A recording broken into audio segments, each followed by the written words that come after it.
Hello and welcome to the Pig and Whistle Tales from Azeroth. As always here at the Pig and Whistle Inn in Stormwind, I go through a variety of subjects with regards to World of Warcraft. So grab a bottle or a pint, sit back and enjoy. This midweek episode will be going over a lot of PvP things. Now, this is because I believe that PvP doesn't get talked about enough. I believe that there are multiple things that need to happen in PvP to maybe increase the number count of participants. Maybe even, honestly, to just raise awareness of the state that PvP can be in at some point. There's also going to be some weird, wacky stuff that we can go over, give our opinions on, but let's get started. So, the first one I want to start off on is start penalizing DPS that don't press defensives. Okay, this is clearly a healer that is a little bit annoyed, just a little bit. So, a Holy Priest versus Holy Priest. Okay, and the DPS is a rogue, and then all three mage specs, so Frost, Arcane, and Fire. The first round, rogue chases into the open and gets nuked. Spirit Guardian procs, he gets swapped, dies with Cloak and Vanish. Happens. Second round, Arcane Mage dies with Opener, in Opener because he doesn't use Alter Time, that he activated at 100%, so he did activate it, and is not silent/CC'd. His block is off cooldown. Okay. Now, firstly, you don't need to be silenced or CC'd to not be able to use Alter Time. If there is another Holy Priest, and if there are mages on the other team, they can dispel/spell steal the Alter Time. So, this is one way that it can affect mages. Third round, Fire Mage procs Guardian Spirit in Opener, procs Cauterize, gets swapped, and then dies without blocking. Yeah.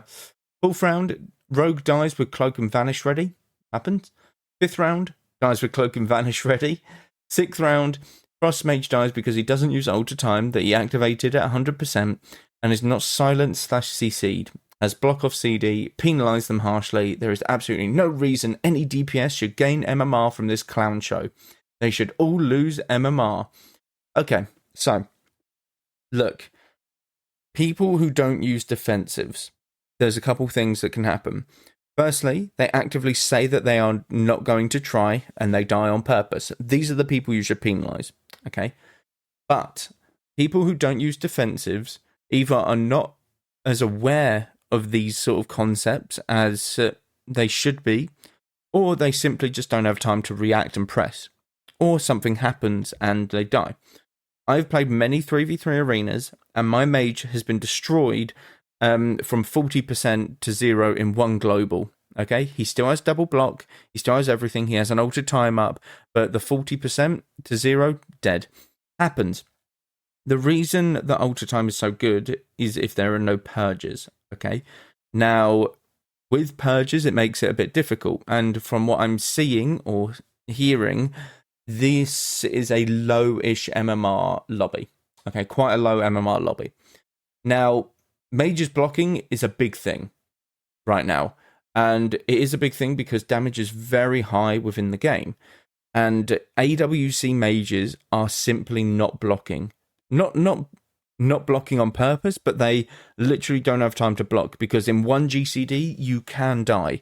And that is the current state of the game at the moment, which I think is quite good, but some things are a little bit crazy, okay? It should have that jeopardy of, okay, I'm really scared now at 40% kind of deal, but it shouldn't kill you immediately kind of deal. Look, if you have used all your defensives, but let's face it, you didn't list off anything that you could have used. Yes, you used Guardian Spirit, that's fine. Use Serenity Charge into it, use Ray of Hope, use Spirit of the Redeemer, use Apotheosis, use like Void Shift, use any of these. But you didn't list that you used any of these, okay? So my idea is that you didn't as well, okay? I can be wrong in this, but that's what I'm going to go with. The problem is, neither of you respected the damage that was going to come out. So mages do have Ice Block, they do have Wall, they do have Alter Time. A lot of their defensive utility comes from that mobility though. And in a mage versus mage kind of deal, if you get the upper hand, or you get the momentum, you're most likely going to win. So if the healer is allowed to trade out cooldowns earlier, great, that's fine. Save block and immunities for later on in solo shuffle because dampening is really high. You don't really want to be trading block out first thing when, like, it's a 5-minute round maximum. You want to be trading block at like 60-70% dampening, you know, which isn't great. So yeah, it's tough. You'd need to watch the games to see what's happened. But look, people die without pressing cooldowns all the time. You cannot be penalizing them for not doing so. Yes, they know that they should have pressed a defensive. And if they say that, oh, healer, you should have saved me there. No. Look, you can save yourself, okay? You really, really can. But if... what happens if this is roles reversed? If you're a healer and you've not pressed any defensives, all you've said to me is you've pressed Guardian Spirit in one round, okay? You have said the Guardian Spirit procs. Oh, no, two of them. 2 rounds Guardian Spirit is procced, okay? Now, let's say your DPS has used every defensive, but you still let him die. Should you be penalized? If you still have Void Shift, if you still have Apotheosis, if you still have Ray of Hope, if you still have Guardian Spirit, and he dies, should you be penalized? Should you be reported? You know, it's that kind of deal. People just don't press their defensives. They get one shot randomly. They can just not know that they have it in terms of if it was coming off cooldown, but you have stated that these things were at the start of every round, so it says to me that this is a lower MMR lobby, so you're starting with all of your CDs active still. Now, look, these things happen. You just got to go with the flow of it in solo shuffle. It's shit. It's really shit, and it can happen. But you can't penalize people for not pressing a defensive. It's like watching AWC and seeing like all of these mages not press a block. All right, yep, let's disqualify them from AWC. We got to penalize them. They're clearly just trolling their team. You know, people just don't have time. They're on a global GCD. Like they're on global GCD. They're on GCD, which means that they just can't press their ice block. So it's one of them things, man. It's one of them things. Look, you can't penalize people for not pressing a defensive. They are ending up in a MMR, which is equivalent to how they are playing. And the sad thing is you are as well. Look, DPS do have a impact in the game.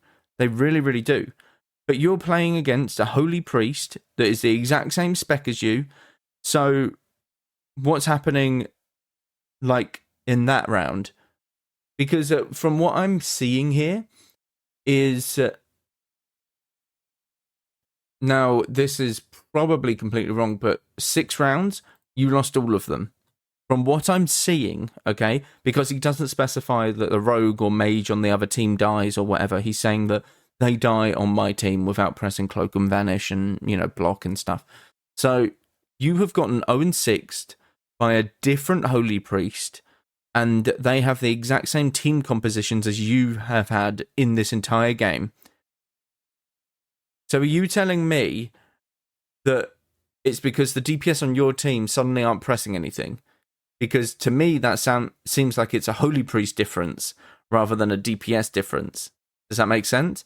Yes, it's shit when a DPS doesn't use defensives. Okay, I do get that. I play healer. I do get that. But you have to take into consideration you're playing the exact same comps. It's not a different healer. It's the exact same healer.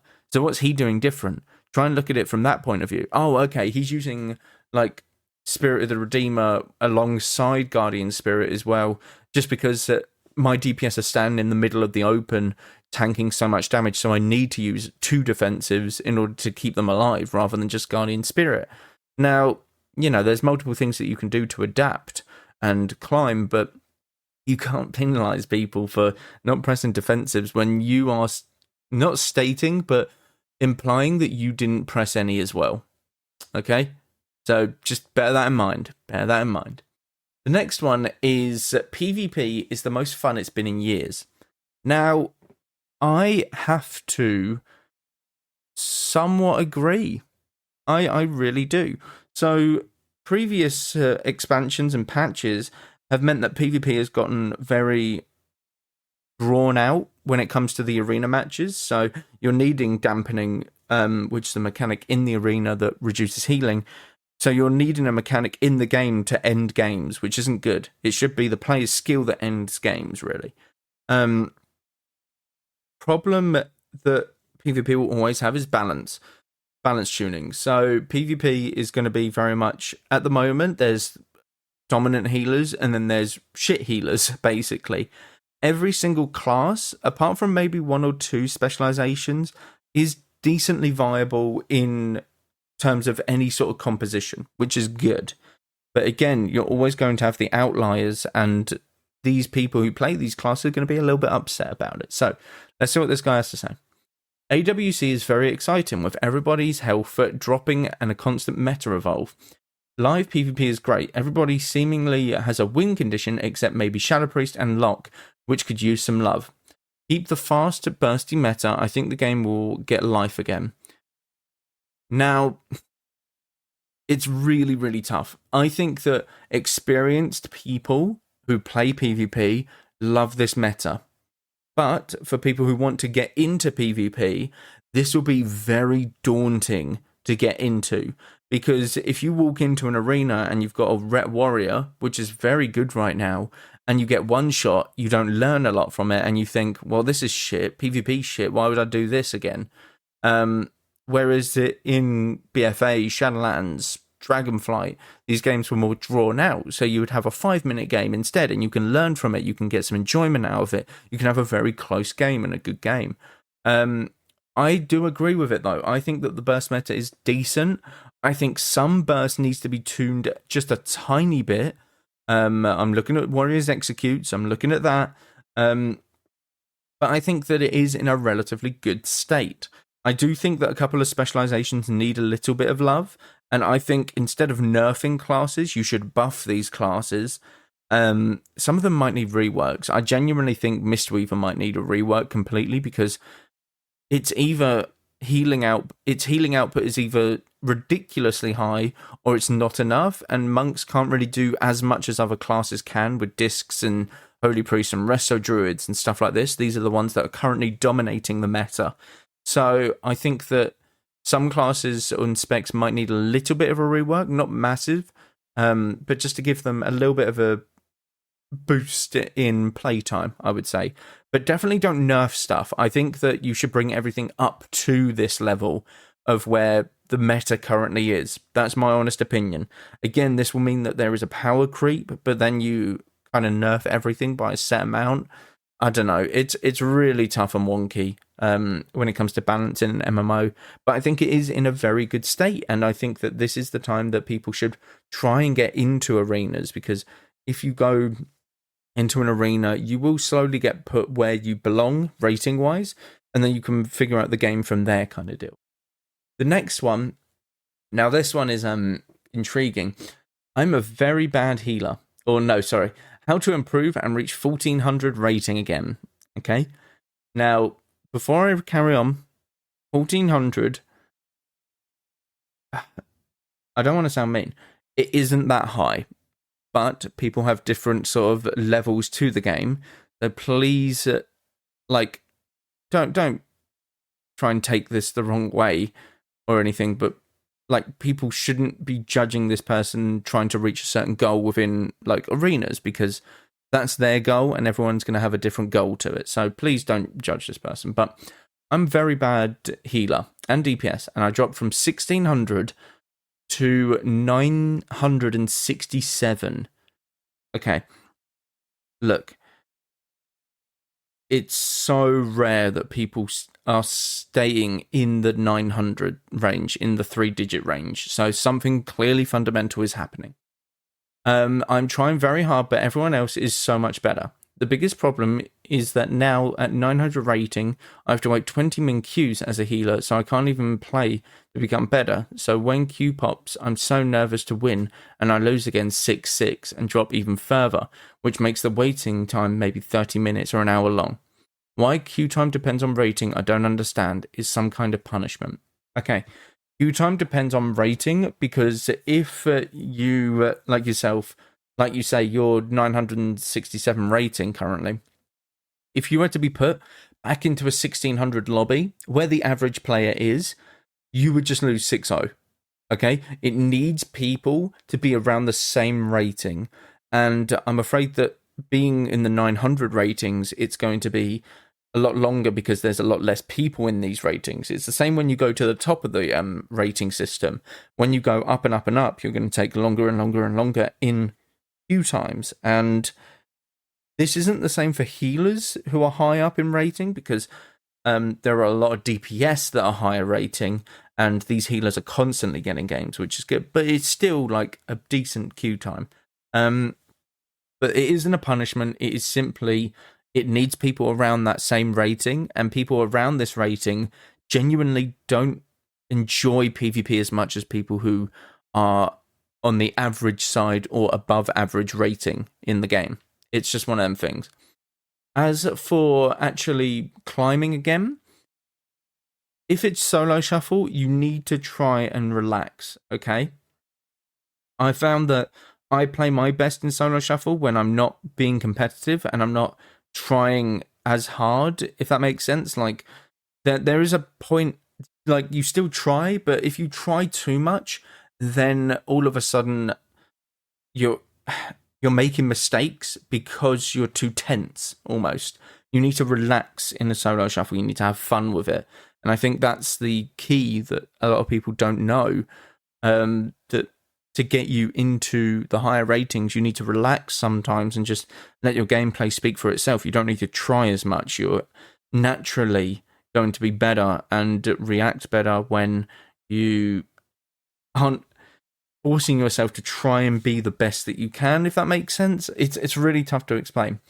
But as for a low-rated healer, these are the tips that I can give you. These are the only ones. Watch your DPS, and I want you to end the game with no defensive left. If the DPS has a defensive and they haven't used it and you lose the round, but you have no other defensive abilities yet left, perfect. You did your job. It's just one of them things. The DPS will die, and he will learn that he needs to block next time, or use a vanish, or use his enrage regen, or bark skin. These kind of deals. But you're on a shaman, so I'm going to presume that you play Resto Shaman. You're looking at using your earthen wall totem. You're looking at using your healing tide, your nature's swiftness for a big heal, your constant riptide. You're looking at your ascendance, your spirit link totem. You want to be making sure that you end the game with none of these, okay?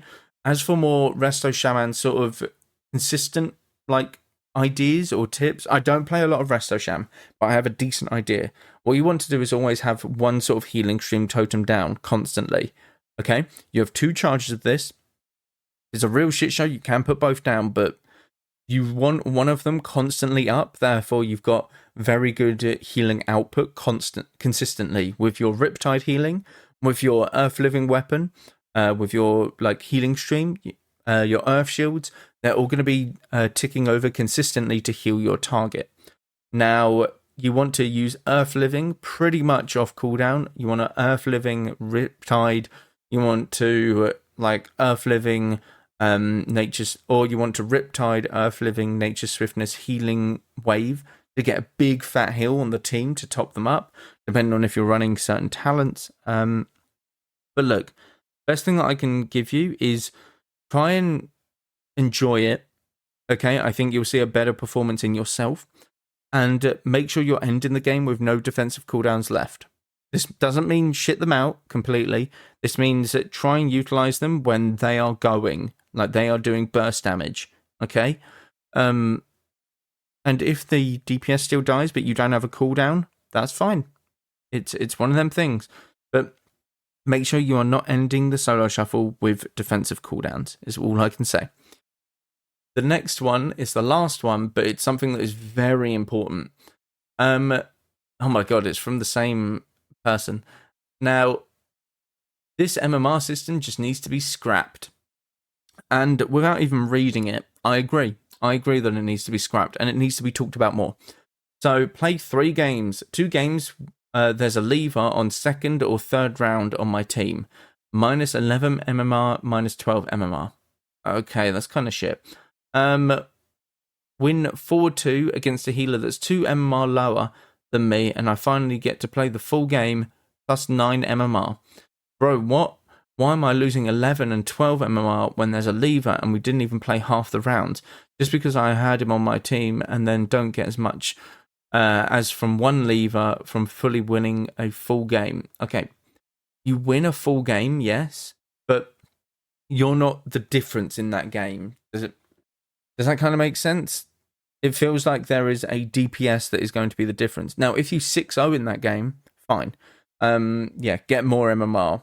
But 4-2 against someone who's the exact same MMR, it's not going to go up by much. Okay, it's shit. It really is. And to be honest, going up by 9 is really awful for a 4-2 win. Okay, I don't know your MMR, what rating you're playing at, but it is awful.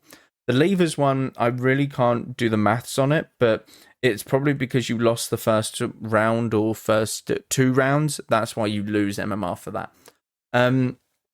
Now, the problem with the MMR system is that it is outdated, very outdated. And I think that it should go to an Overwatch 1 sort of system where you have 0 to 5,000 rating and you can play it throughout the season. Okay, this would encourage more people to do some ults. This would encourage people to push their mains as high as they can. This would encourage people of higher rating to actually push during the season rather than just at the end. You know, this would encourage a lot more things, because the MMR system, injecting some MMR every week doesn't help the system. People don't come back to play because there's like 10 extra MMR in the game. People come back to play at the end for the rewards. And if you put rewards at certain breaking points within the new system, this Overwatch system, this 0 to 5,000, let's say at 1,000 rating, you get a ensemble, yeah? You get a cosmetic look. At 2k rating, you get a weapon enchant, transmog. At 3k rating, you get a mount. At 4k rating, you get a glad mount. At 5k rating, you get a rank 1 mount or something, just something like this. It would incentivize people to actually push these things. It really, really would. Now, let's say that you can't ever reach 5k rating, okay? 5k rating is almost impossible to achieve because it's based on who you're playing against and their rating and all this stuff. Now, obviously, rank 1 will still be done by, this is the top 0.1% of players, so they still get the mount and stuff. That's fine. But it does need an overhaul. It really, really does, because it's so outdated. It is, how many years now? 18 years outdated since Burning Crusade or something. It's ridiculous. So I really do hope that they have a look at it, and I do hope that they change it within the next expansion, to be honest. It would be so nice for PvPers to get that breath of fresh air, and it would hopefully entice people to actually try it out, because it isn't like, oh my god, it's a slog to sort of push this rating. Why can't they just have a normal sort of system? I don't get it. I really don't. But that is where I will end it for this episode. Thank you all very much for listening. Do check out all of these socials down below. Constant stuff happening, as well as stuff happening on the Etsy shop. Multiple things going up there every day, every week. But yeah, thank you all very much for listening, and go with Valor, friend. Goodbye all.